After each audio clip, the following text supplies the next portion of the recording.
So guys, as you can see, these are pallet collars. This ground is so bad, I've had to put the weed membrane down for now. But in years to come, when the weeds are suppressed and gone, I'll remove it at a later stage. But what I'm going to do now is with these pallet collars, I've got some black strips of polythene. So I'm going to line the insides with that, staple them, and go round each one. You don't paint or cover the outside because we want the moisture that's inside between the polythene and the wood to evaporate through the wood at a later stage, so that it doesn't rot, because these are treated boards anyway. So when they're done, I'll show you what it looks like when I've stapled it all around, and then the next stage is. So guys, as you can see, the one on the right I've just done. I have left a little bit extra on the base so that when we fill the beds it doesn't spill out to the bottom, because where the bricks are, that's going to all be filled with wood chip then, to help suppress the weeds even more, and also give a nice walking surface that doesn't get stuck to your wellies and stuff. So I'm going to do the same on the next one, and where the tripod is at the moment, I've got 2 more to do here, but I've only got enough polythene to do 3 at the moment, but I'll get some more. This length of polythene, just for those that want to know, these beds are 1.2 meters long by 800 centimeters wide, and to do the whole inside, it's a 4 meter length of roll of black polythene, and then I've given the depth as well, and an extra basically pallet collars depth of plastic, so that it's not going to fall out. So hopefully that'll give you some inspiration on how to line your pallet collar beds, and I will show you how I fill them and what I fill them with later on. So guys, that's both of the pallet collar beds lined now and stapled. So my first thing that I'll be using to top up the base, so that you save room on and waste of space, is I'm going to fill it up with wood chips. We got a load delivered a few weeks ago, and they've partially rotted down, so I'm going to use them and fill these up now. So I'm going to pause it here while I go and get some, and then show you what I'm doing. So guys, as you can see, I've filled these raised pallet beds with wood chippings, about 3 months old, so they're not fully decomposed yet. So what I'm going to have to do is give them a little squeeze down, so just like this.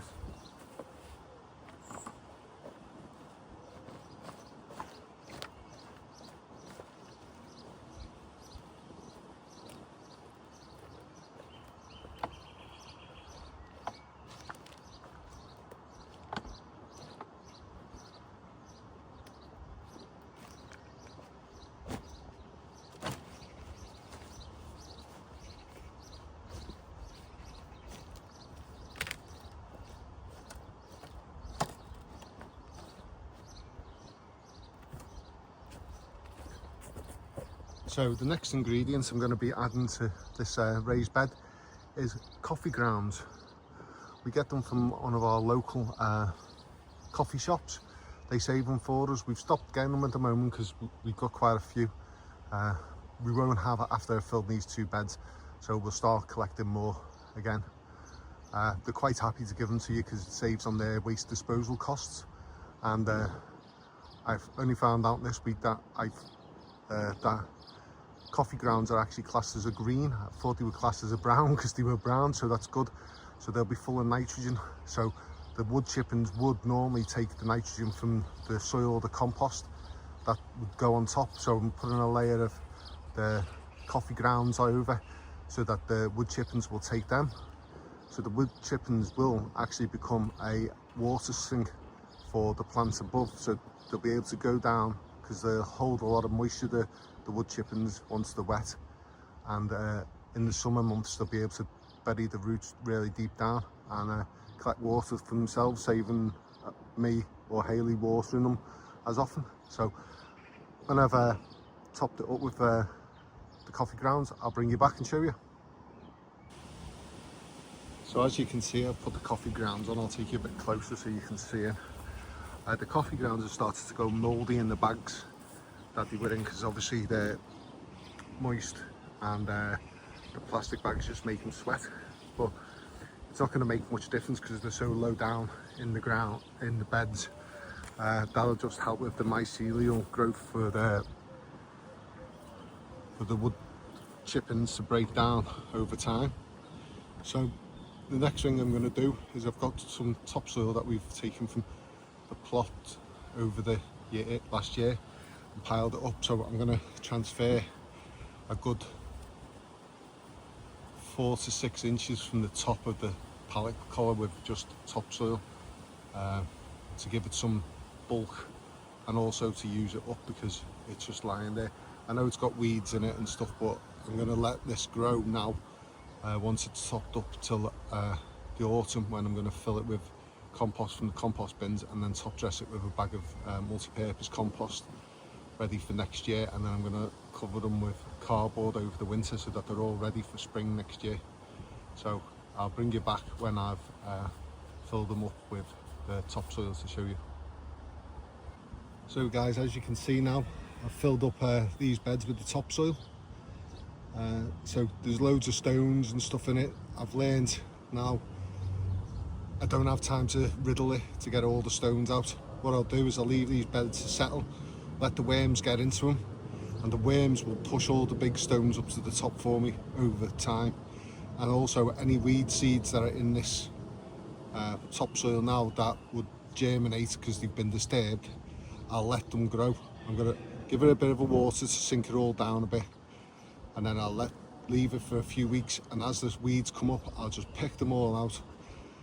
Later on in the year, I'll put top dressing of homemade compost and a little bit of store-bought compost at the same time, and then cover them with cardboard with bricks on top just to weight them down, and leave them to overwinter then. Ready for the spring. These are going to be new beds for the spring, and hopefully these are going to be the new beds that I'm going to make enclosures for to stop the allium leaf miner, which we've been devastated on this allotment this year. So hopefully, fingers crossed, I'll be able to nip it in the bud, as they say. Thank you very much. I'll speak to you soon. Bye. So as you can see, I've just given them a really good soaking, and I'm going to let the water penetrate deep down now. I'll give them another water in an hour or two just to make sure that it goes all the way down to the wood chips. Okay, and look forward to seeing you again in another video later in the year, when I'll top these beds up and dress them ready for the winter. I may do a short in a couple of weeks and show you how many seeds or weeds have started growing in, but that'll just be on a short anyway. So if you like what the content you see, please give us a thumbs up, subscribe, it's free, and click the notification button so you don't miss any in the future. And that's all from the Reddish Rascals. Thank you, goodbye.